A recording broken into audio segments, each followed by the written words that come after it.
Que a graça e a paz do nosso Senhor Jesus esteja com cada um dos nossos amigos e irmãos.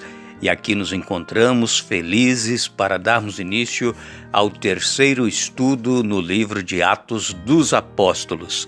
Agradecemos a cada um de vocês que estão sempre ouvindo, acompanhando os estudos através das redes sociais e também do nosso canal Hora Tranquila.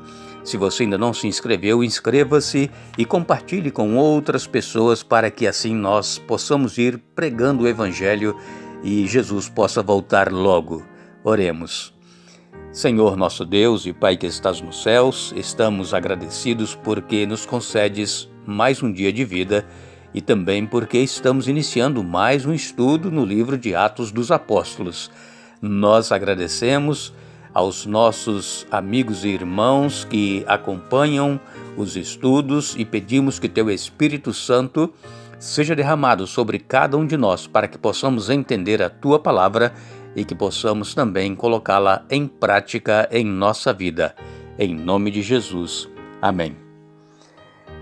Nós, no capítulo que estudamos na semana passada, onde nós falamos sobre o derramamento do Espírito Santo, este fenômeno que ocorreu naquela ocasião proporcionaram dois grandes milagres entre os discípulos. O primeiro grande milagre foi que eles perceberam que o Evangelho ele é universal.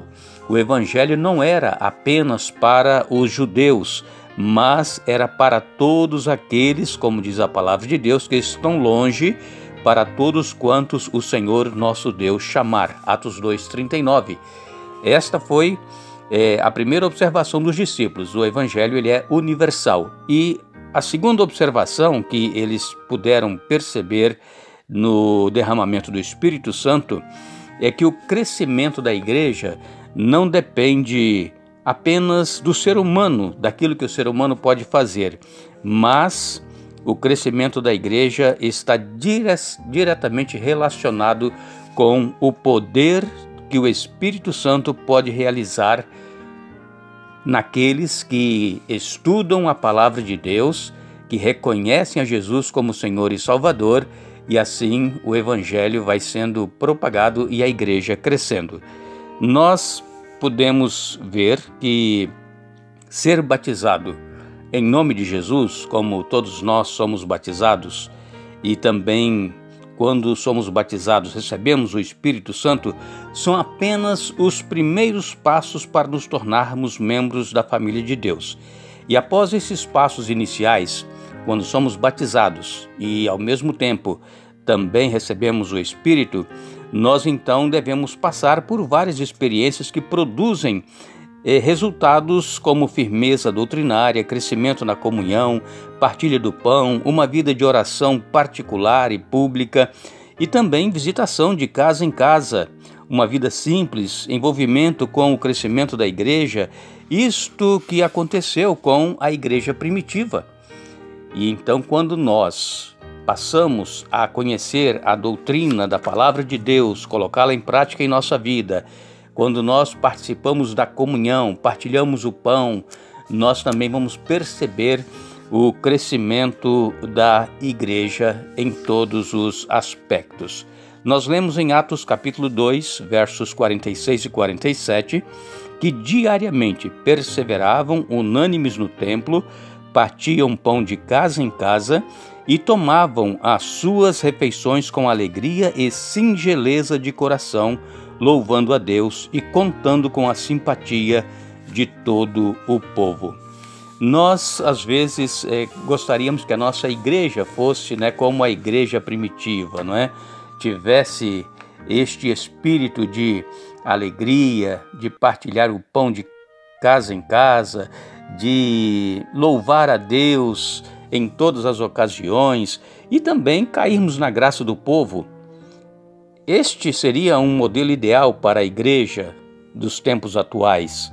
Mas sabemos que, assim como o Espírito Santo atuou naquela época, ele também pode atuar hoje.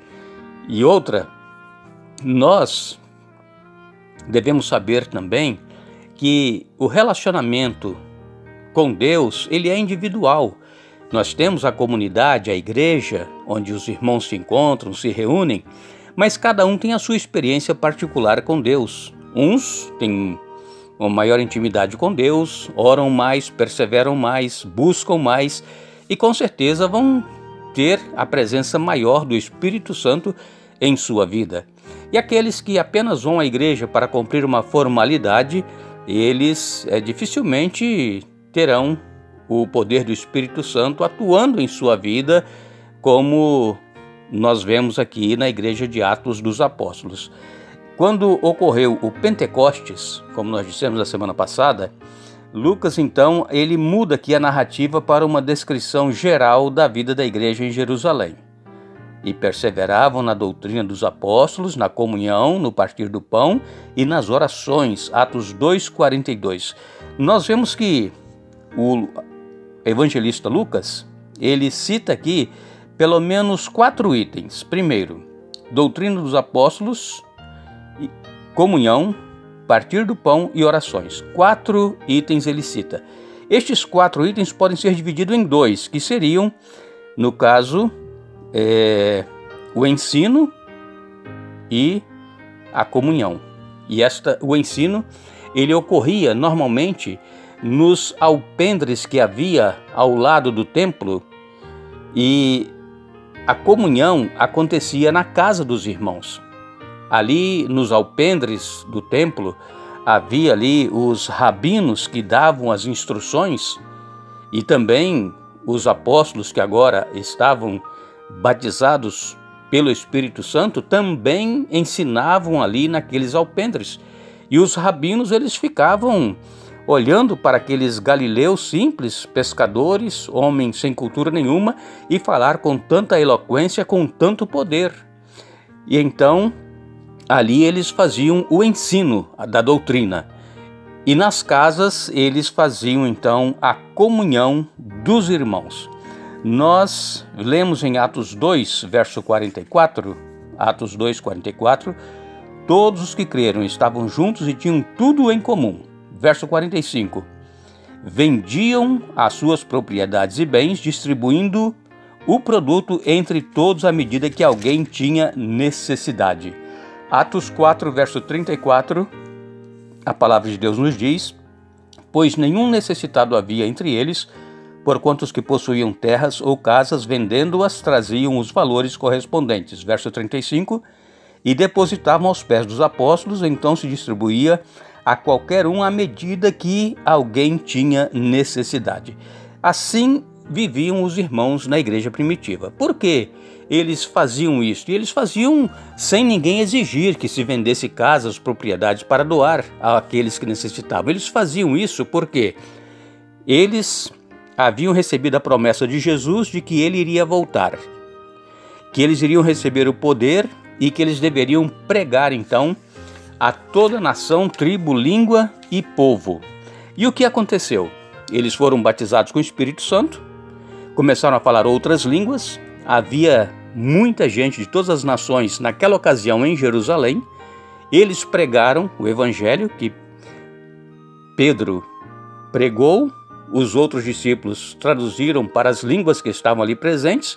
Houve mais de 3.000 conversões, eram gente de todas as nações vizinhas, e então eles pensaram assim: agora Jesus vai voltar, já pregamos o evangelho em todo mundo.